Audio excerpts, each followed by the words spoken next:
দৈনিক সুনামগঞ্জের খবরের ডিজিটাল প্ল্যাটফর্ম থেকে আমি মোহাম্মদ মুশফিকুর রহমান আপনাদেরকে জানাচ্ছি শুভেচ্ছা ও স্বাগত।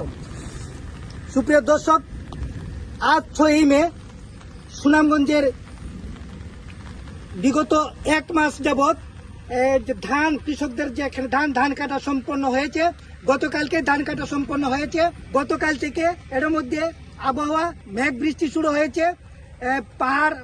পাহাড়ি এলাকায় পাহাড়ের যে মেঘালয়ে মেঘ বৃষ্টিপাত শুরু হয়েছে।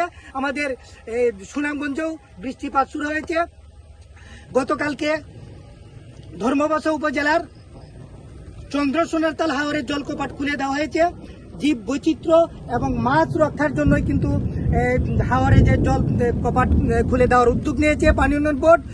গতকালকে এর মধ্যে চন্দ্রসোনার তাল হাওরে জলকপাট খুলে দেওয়া হয়েছে। পানি উন্নয়ন বোর্ড আমাদেরকে জানিয়েছেন আজকে একই উপজেলার সুনামরাল হাওরে জলকপাট খুলে দেওয়া হবে।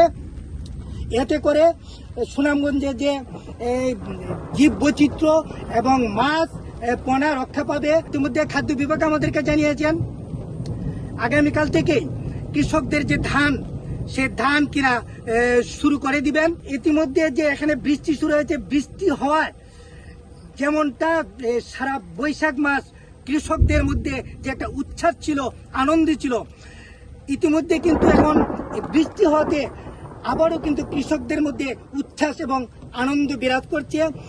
প্রতিকূল আবহাওয়ার যে নিয়ম, সে নিয়ম অনুযায়ী কিন্তু ইতিমধ্যে বৃষ্টি শুরু হওয়ার কথা। ইতিমধ্যে বৃষ্টি শুরু হয়েছে।